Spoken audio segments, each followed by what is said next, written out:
નમસ્કાર મિત્રો, કેમ છો તમે બધા? શું તમને પણ ગરમીમાં ભર બપોરે છાતીમાં બળતરા થાય છે?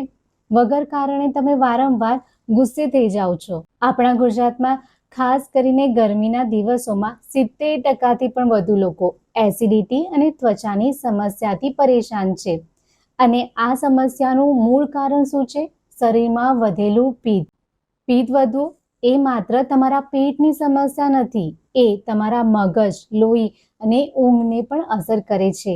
આજે આપણે આયુર્વેદના ઊંડા સંશોધન દ્વારા જાણીશું કે પિત્ત શું છે, પિત્ત વધવાના લક્ષણો કયા કયા છે, જેના પરથી તમે જાણી શકો કે તમારા શરીરની અંદર પિત્ત વધી ગયું છે અને આ વધેલા પિત્તને તમે કઈ રીતે બહાર કાઢી શકો છો.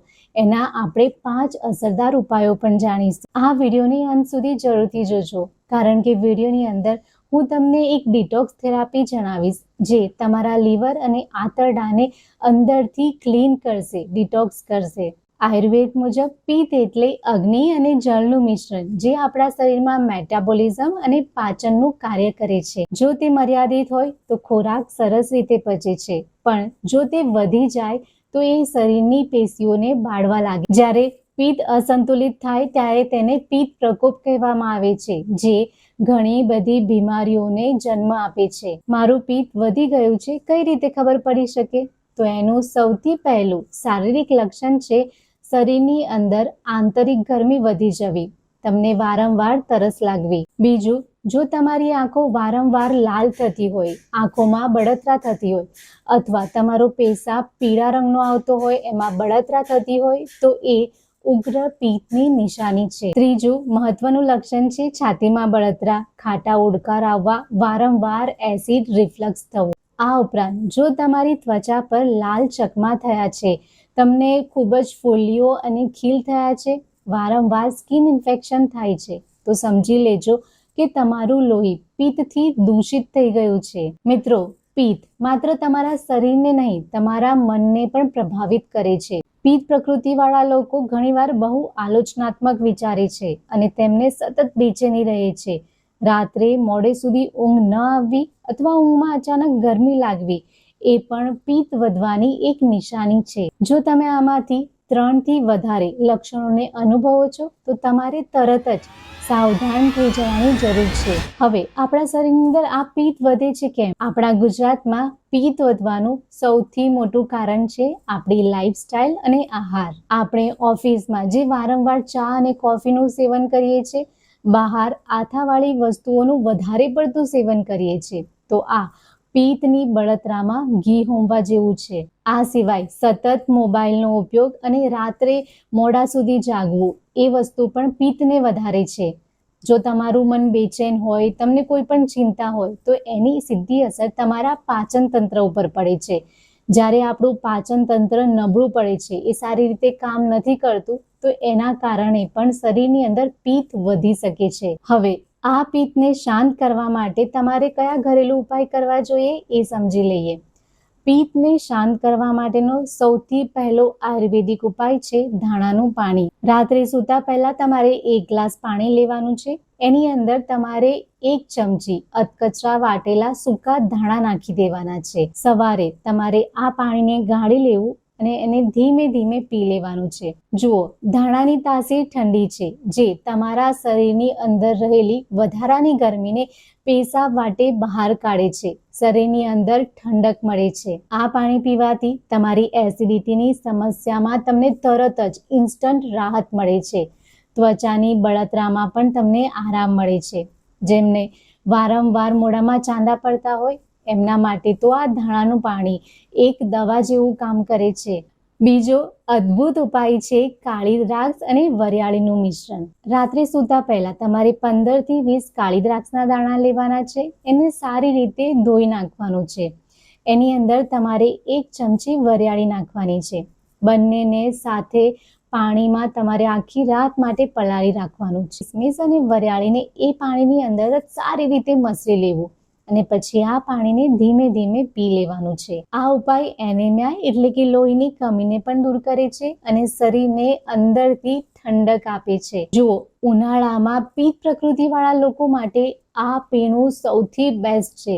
એમણે તો આખું ઉનાળું વરિયાળી અને કિસમિસના આ પાણીને જરૂર પીવું જોઈએ. આયુર્વેદના ગ્રંથો મુજબ પિત્તને કાબૂમાં રાખવા માટે આમળા અને ઘી બંને સૌથી શ્રેષ્ઠ માનવામાં આવે છે. આમળામાં રહેલું વિટામિન સી અને એન્ટીઓક્સિડન્ટ પિત્તને બહાર કાઢે છે, જ્યારે ઘી આંતરડાને સ્વચ્છ બનાવે છે, આંતરડાની મૂવમેન્ટને સારી રાખે છે. રોજ સવારે ખાલી પેટ 1 થી 2 આમળાનો રસ પીવાથી લીવરની ગરમી ઓછી થાય છે.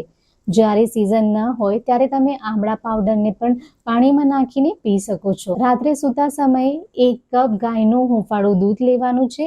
એની અંદર 1 ચમચી ગાયનું ઘી નાખવાનું છે. બંનેને સારી રીતે મિક્સ કરીને આ દૂધને તમારે પી લેવાનું છે.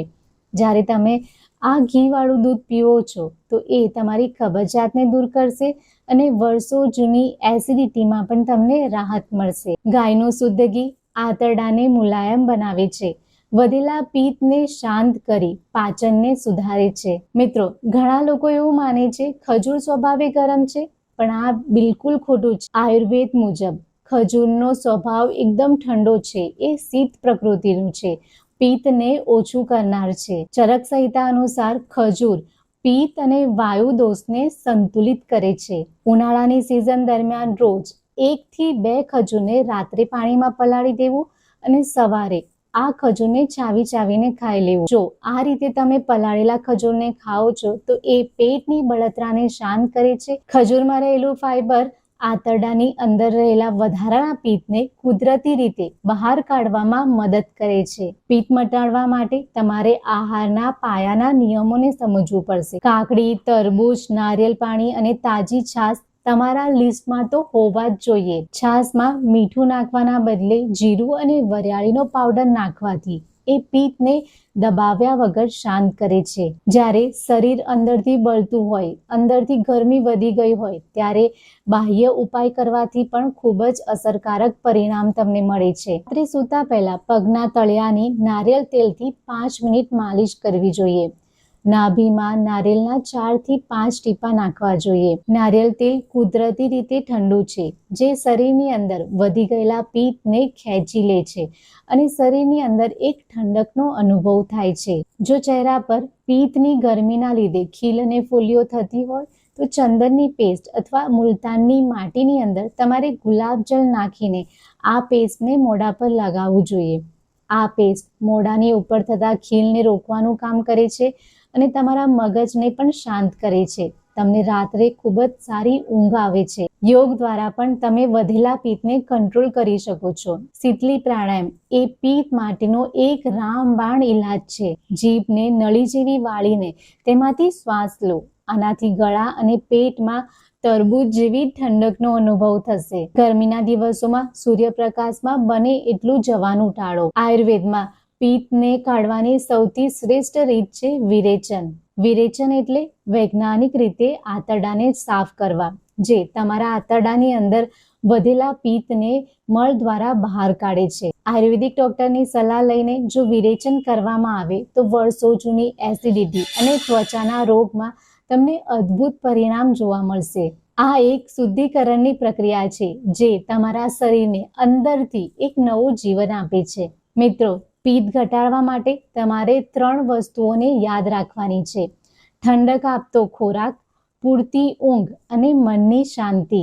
આ વિડીયોને તમારા ગ્રુપમાં એવા લોકો સાથે શેર કરો જેમને વારંવાર એસિડિટી થાય છે, શરીરમાં બળતરા રહે છે, પિત્ત વધી જાય છે. શું ખબર આ વિડીયો જોઈને એમની આ સમસ્યામાં એમને રાહત મળે. યાદ રાખજો, પિત્ત એ તમારી શક્તિ છે, પણ એ સંતુલિત હોય ત્યારે જ. તો આ હતા પિત્ત દોષને દૂર કરવાના આયુર્વેદિક ઉપાયો. જો તમને આ વિડીયો ગમ્યો હોય તો ચેનલને જરૂરથી સબસ્ક્રાઇબ કરજો, કારણ કે આ ચેનલ પર અમે આયુર્વેદના આધારિત નવા વિડીયો લાવતા રહીએ છીએ. તમે આગળ કયા ટોપિક પર વિડીયો જોવા માંગો છો એ પણ કમેન્ટ બોક્સમાં જરૂરથી જણાવજો. હંમેશા હસતા રહો, રોજ કંઈક નવું શીખતા રહો, જેથી તમે હંમેશા રહી શકો હેલ્ધી. આવજો, ફરી મળીશું એક નવા વિડીયોમાં.